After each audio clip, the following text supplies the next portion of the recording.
I've spent more than 10 years behind the wheel of a freight truck, hauling everything from furniture to frozen goods across the country. Long nights and empty highways don't scare me anymore, or at least they didn't. But there's one trip that still crawls into my thoughts whenever I close my eyes. It happened a few years ago, back in 2017, during a run through the Mojave Desert. I was on my usual route, heading east toward Arizona, with a full trailer of household appliances. Nothing special, just another long, lonely night. The desert has its own kind of silence, but that night it felt heavier, almost suffocating. The sky was pitch black, moonless, and the only light came from my truck's weak headlights that barely reached 10 feet ahead. I'd been meaning to replace them for weeks, but work had piled up and money was tight. Out there, surrounded by endless sand and shadows, I started to regret putting it off. I remember leaning forward in my seat, squinting at the road as fatigue began to set in. My eyelids grew heavy, and for a moment, I thought about pulling over to catch a quick nap. But every mile I stopped meant money lost, and bills didn't pay themselves. So I kept going, promising myself I'd rest once I hit the next town. Hours crawled by until the world outside my windshield turned into a blur of gray and black. Then, just as dawn began hinting at the horizon, I saw something that made me sit up straight. Two bright headlights flickered in the distance. Finally, another vehicle. At first, I figured it was a car coming toward me, but as I drew closer, something about it didn't feel right. The lights weren't moving. When I finally got near enough to see clearly, my stomach dropped. A red sedan sat dead center in the middle of the road, its hazard lights flashing in slow, steady rhythm. The passenger side door hung wide open like someone had jumped out in a hurry. Instinctively, I slammed on the brakes, the tires screeching against the asphalt until my truck came to a stop just a few feet away. For a long moment, I just stared. No movement, no figures, just the faint blinking of those hazard lights, painting the road red every couple of seconds. I'd seen stranded cars before, but something about this felt off, way off. I told myself it was probably just someone needing help, but deep down, I already knew this wasn't going to be a normal night. What kind of person leaves their car in the middle of a desert highway with the door wide open? And where had they gone? I sat there in the cab for a full minute, gripping the steering wheel tight enough to turn my knuckles white. The desert was utterly still. No wind, no sound, just the steady blink of those red lights ahead. Every instinct screamed at me to keep driving, to go around the car and never look back. But logic won over fear, at least for the moment. Maybe someone was stranded or hurt. Maybe they'd walked off to get help. I couldn't just leave someone to die in this kind of cold, silent wasteland. With a sigh, I shifted into reverse, easing the truck to the shoulder. Gravel crackled under the tires as I parked and killed the engine. The sudden silence hit harder than I expected. I stepped out, boots crunching against the dirt, and the night air bit at my face. It was colder than I remembered. My breath came out in visible clouds as I started toward the red car. The hazard lights blinked lazily, their glow cutting through the darkness in brief, rhythmic bursts. That steady flash was the only sign of life out there. The car itself looked new. No dents, no dust, just sitting there like it had been carefully placed in the center of the road.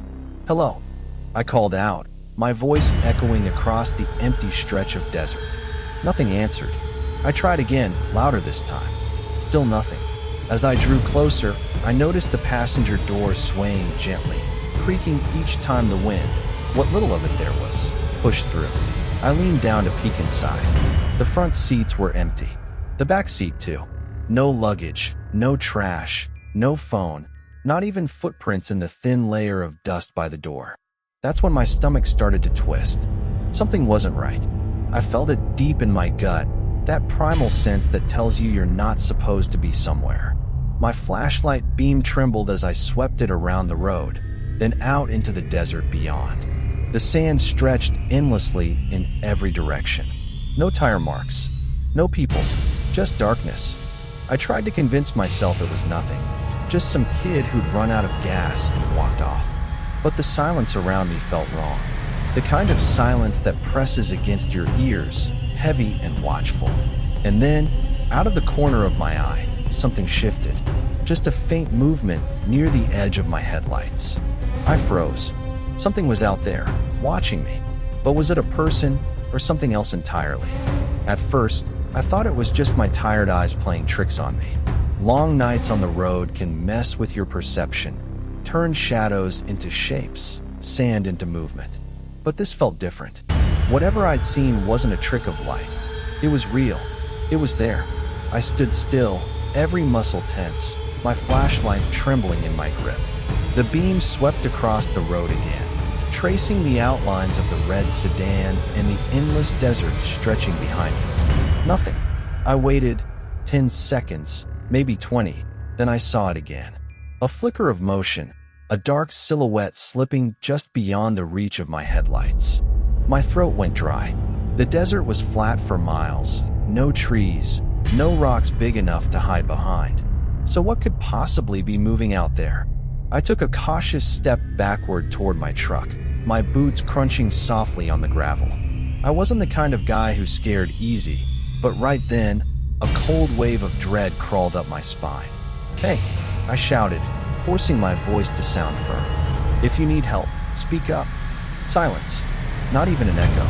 The air felt thick, like the night itself was holding its breath. I could hear my heartbeat thudding in my ears, each pulse louder than the last.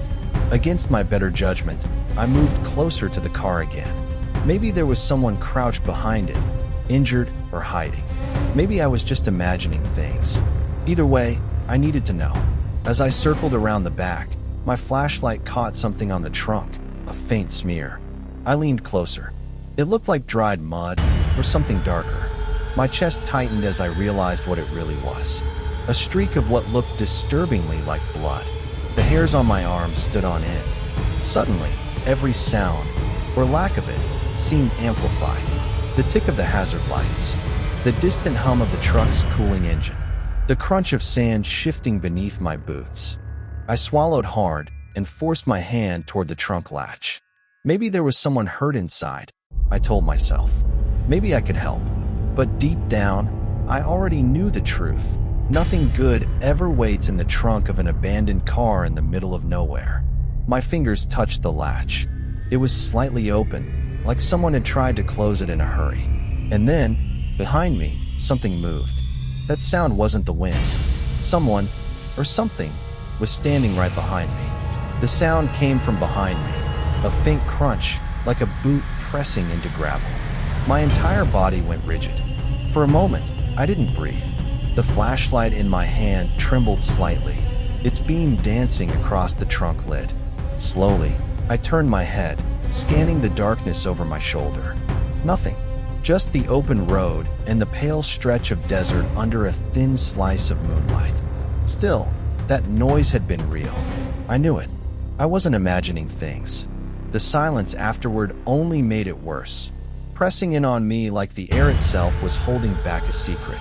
My heartbeat pounded so hard I could hear it echoing inside my skull. "Who's there?" I called out, my voice cracking slightly. It sounded ridiculous, thin and small against the vast emptiness. No response, not even the faintest rustle of wind. I swallowed hard and turned back to the car. The trunk latch still sat half open, daring me to look inside. My instincts screamed at me to get back in my truck, lock the doors, and drive until sunrise. But something stronger kept me there. Curiosity.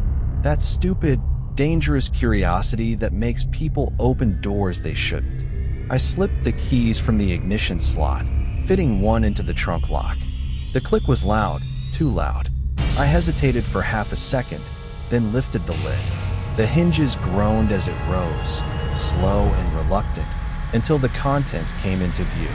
My flashlight's beam caught on a cluster of dark, bulky shapes. 3 large black bags were crammed inside, stacked unevenly. Heavy-looking. Trash bags, I thought. Or maybe tools, old clothes. Anything but what my brain immediately jumped to. But the longer I stared, the harder it became to lie to myself. The plastic looked wet, glistening faintly under the light. The air carried a faint, sour odor that made my stomach twist. My hand reached out on instinct. Just a quick touch, I told myself, just to see what it was. My fingers hovered inches from the first bag, and then the night shattered. A gunshot cracked through the silence, sharp and deafening. The echo bounced off the desert floor, reverberating in my chest. I stumbled back, tripping over my own boots and crashing into the side of the car.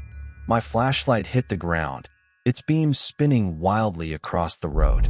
Someone was out there, watching, waiting, armed. If that bullet hadn't missed, I'd already be dead, and the question wasn't who fired it, but why. For a split second, I couldn't process what had happened. The gunshot still rang in my ears, a sharp ringing that drowned out everything else. My heart pounded so hard it hurt. I dropped low beside the car, breathing hard, scanning the darkness. The desert looked empty, pitch black beyond the faint reach of my truck's headlights. But someone out there had fired at me. The thought hit like a hammer. Whoever it was, they were close enough to hit if they wanted to. Hey, a voice rasped through the night. It came from somewhere past the car, gravelly and rough, like someone who hadn't spoken in a while. Hey you, stop, not a chance. I bolted, half running, half stumbling back toward my semi. My flashlight lay forgotten on the asphalt, its beams still spinning weakly in the dust. Each step felt heavier than the last. I didn't dare look back. Behind me, the voice came again, closer this time. Wait, don't run. My lungs burned as I climbed into the cab, slamming the door shut so hard the glass rattled. My hands fumbled with the keys, my breath coming in short bursts. The engine sputtered once, then died. Come on, I muttered, slamming my palm against the dash. On the second try, it roared to life. Relief flooded through me, but it didn't last. Through the rearview mirror, I saw him. A man stood near the red car, illuminated by the truck's headlights. Short, stocky build, wild, unkempt red hair that caught the light like fire. His overalls were caked with dirt, and one hand clutched a shovel. The other, a rifle, still raised slightly. For a heartbeat, we just stared at each other through the glass. His expression wasn't what I expected.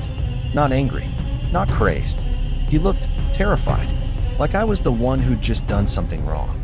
Then he dropped the shovel and started waving frantically, shouting something I couldn't make out. His voice was lost under the roar of my truck's engine. I didn't care what he was saying. My survival instincts had already taken over.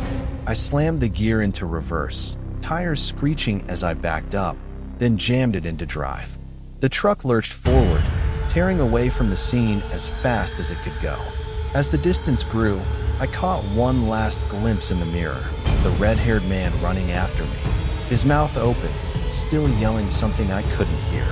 Then the desert swallowed him whole. I didn't know who he was or what those bags were, but one thing was certain.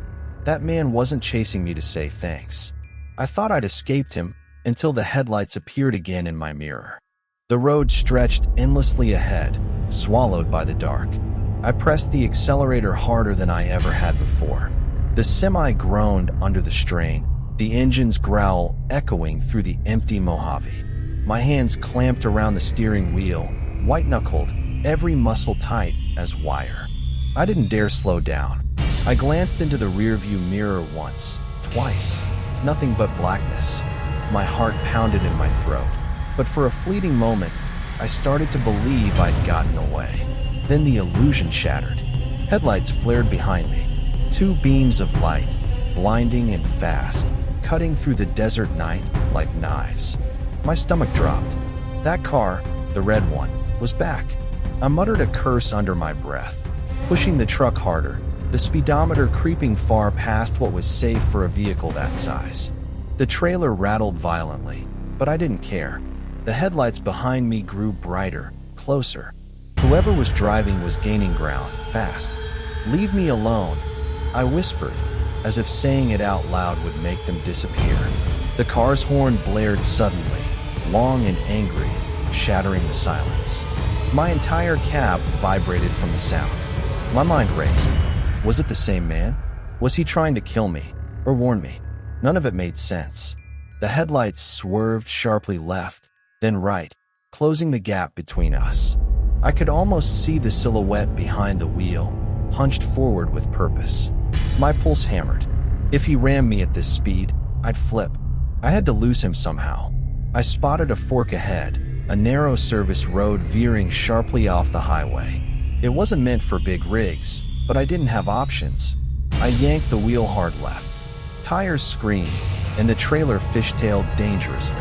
The truck nearly tipped, but somehow I managed to straighten it out. For a moment, I thought I'd pulled it off. The headlights behind me disappeared. Just darkness again. I let out a shaky breath, chest tight from adrenaline. Then the road dipped slightly, and the lights reappeared, closer than before. I gripped the wheel tighter, panic rising. The car wasn't following me, it was hunting me. The desert around me blurred into streaks of black and gray as I fought to stay on the road. My thoughts were chaos. Who was he?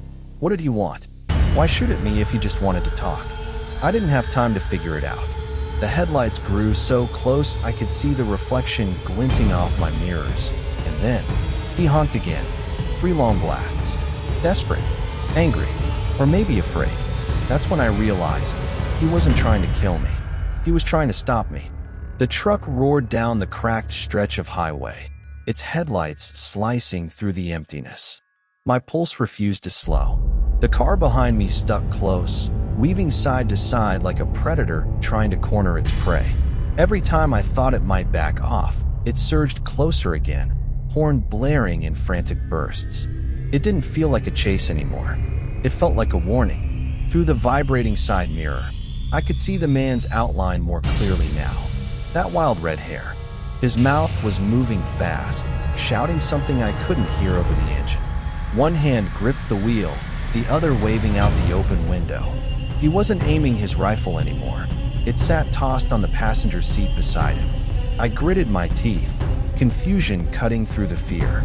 If he wasn't trying to shoot me, then what the hell did he want? The desert stretched endlessly on either side, and I knew there wasn't a single gas station or town for miles. If I stopped out here, I was done. But if I kept going like this, we were both going to crash.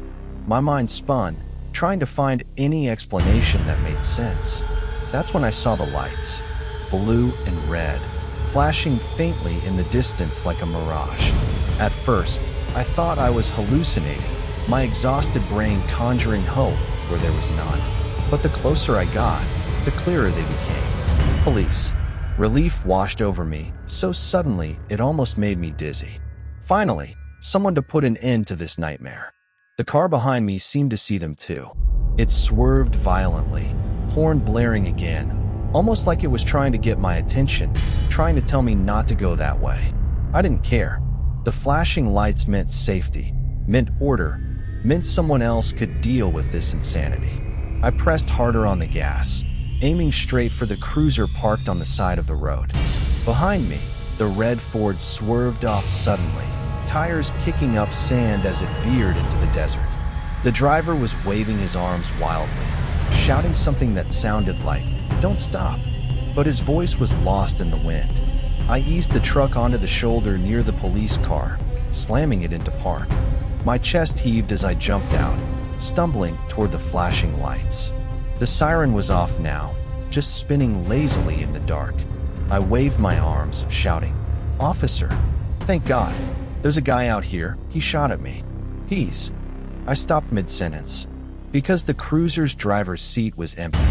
The police lights were flashing, but there was no one inside the car. For a few seconds, I just stood there, staring at the police cruiser. The red and blue lights flashed rhythmically, painting the sand in alternating colors, bright, then dark, bright, then dark. The illusion of safety I'd clung to evaporated in an instant. The engine was off. The driver's door hung slightly open, rocking gently in the cold desert air. "Hello," I called out, my voice cracking from the dryness in my throat. "Officer." No response, just the mechanical hum of the emergency lights, clicking and spinning in perfect rhythm. I took a cautious step closer, every nerve in my body screaming that something wasn't right. The cruiser's headlights dimly illuminated the surrounding stretch of desert. No other vehicles, no footprints, no sign of a struggle, just emptiness. My mind scrambled for an explanation. Maybe the officer had chased someone into the desert. Maybe they were nearby, calling for backup. But deep down, I already knew that wasn't the case. This wasn't a coincidence. The red Ford was gone now, disappeared completely into the wasteland. I could still hear faint echoes in my ears, like the hum of its engine had been burned into my memory. The silence that replaced it was even worse. I crept closer to the cruiser, leaning toward the open door. The inside looked clean, untouched. Radio still on. The static buzzed quietly through the speaker. I reached in, pressing the mic button. "This is, Trucker. I'm out on Route 247, near Mojave Flats. There's an officer car out here, but there's no one inside. Do you copy?" Only static. Then, from somewhere far off, I thought I heard movement. A faint shuffle, like boots dragging through gravel. My head whipped toward the sound, but the darkness beyond the flashing lights was thick, almost suffocating. "Officer." I tried again, my voice smaller now. Nothing. The thought hit me like a gut punch. What if this cruiser was the same one the man was trying to warn me about? Maybe that's why he chased me. Maybe that's why he shot. The rhythmic blinking lights felt hypnotic, disorienting, almost alive. I backed away slowly, my gut twisting. I needed to get out of there. I turned toward my truck, then froze. A shadow moved behind my cab. Just a flicker, a human outline illuminated for a split second by the spinning red-blue glow. Someone was standing between me and my truck. I came here looking for help, but whatever was in that cruiser wasn't here to save me. The figure stood motionless behind my truck, half hidden in the pulsing glow of the police lights. My breath caught in my throat. For a moment, I couldn't tell if it was a man or just the desert playing tricks on me again. But then it moved, slowly, deliberately, stepping into view. It was him, the red-haired man from before. My pulse spiked, and instinct took over. I stumbled backward toward the cruiser, fumbling for the door handle, anything to put metal between me and him. But he raised his arms, palms open, shouting, "Wait! Stop!" I froze mid-step. His voice wasn't angry, it was panicked. His words came out rushed, breathless, broken between gasps. "You don't understand. You can't go near it." I blinked, confused. "What? Near what?" He pointed toward my truck. That thing. The way he said it made my stomach drop. The raw terror in his voice wasn't something you could fake. I turned to glance at my rig, and that's when I noticed it. Something was wrong with the lights. They were flickering erratically, like the truck was short-circuiting. The engine wasn't running anymore, but the headlights pulsed on and off, almost in sync with the cruiser's emergency lights. "What are you talking about?" I shouted back, heart hammering. He took a hesitant step closer, lowering his voice like he was afraid the night itself might be listening. "You opened it, didn't you?" "Opened what?" "The trunk," he said, his voice trembling. "God help you, you opened it." A shiver crawled up my spine. "There were bags inside," I said slowly. "What was in them?" The man didn't answer right away. He ran a shaky hand through his tangled hair, his eyes darting toward the empty desert as if he expected something to crawl out of it. Finally, he whispered, "Not what?" "Who?" The words hit like a hammer. Before I could react, a low sound came from my truck, a deep, metallic groan, like the frame itself was twisting under pressure. The headlights flared one last time, and then went completely dark. The air seemed to shift, heavy and cold. The red-haired man's eyes widened in horror. "It's too late," he hissed. "You shouldn't have touched it." "What do you mean?" I demanded. He backed away, voice cracking. "You brought it with you." I turned toward my truck again. For a brief moment, I thought I saw something move inside the cab. A shape, sitting in the driver's seat. The problem was, I wasn't in the truck anymore. For a split second, my mind refused to make sense of what I was seeing. There, in the dim glow of the flickering emergency lights, something was moving inside my truck's cab. A dark silhouette sat behind the wheel, my seat. My seat. but I was standing 20 feet away. The shape shifted slightly, tilting its head as if studying me through the windshield. The glass caught the red and blue flashes, but underneath the reflection, I swore I could make out a face. Pale, hollow-eyed, grinning. My chest tightened. "What the hell?" I whispered, stepping backward without realizing it. The red-haired man's voice broke through the cold silence. "Don't look at it. Don't give it form." He was shouting now, voice shaking with fear. "If you see it, if you acknowledge it, it stays." I didn't understand what he meant, but the panic in his tone sent a chill through me deeper than the desert air ever could. I tore my eyes away from the truck, blinking hard, trying to shake the image from my mind. But it was too late. The sound came again, that same metallic groan. The headlights flashed once more, then dimmed to nothing. For a heartbeat, everything went black. And then I heard the door creak open. Footsteps. Slow, heavy, deliberate, crunching against the gravel. I turned toward the sound, but the darkness swallowed everything. Even the flashing lights from the cruiser had stopped. It was just me, the red-haired man, and whatever had crawled out of my truck. He whispered hoarsely, "Run." I didn't need telling twice. I sprinted toward the cruiser, yanking the door open and diving inside. My shaking hands fumbled across the dashboard until I found the keys still dangling in the ignition. I twisted them hard. The engine sputtered, coughed, and roared to life. Behind me, the red-haired man was screaming something I couldn't make out. A sharp, human cry that was cut short mid-breath. I slammed the car into drive and hit the gas, tires spinning in the sand. As I sped off into the empty road, I risked one final glance in the rearview mirror. The red-haired man was gone. The cruiser lights flickered weakly in the distance, painting the road behind me in short, broken bursts of red and blue. But there was something else. A faint shape, just barely visible in the mirror, sitting in the back seat. Still, watching. I didn't look again. I didn't stop. I drove until the desert gave way to dawn. That was years ago. I still drive trucks, though I never take that route anymore. Sometimes, when the road is dark and the radio cuts out, I catch a glimpse of movement in my mirrors, a flicker of pale skin and hollow eyes staring back at me. And every time, I remember the red-haired man's final words. "You shouldn't have opened it."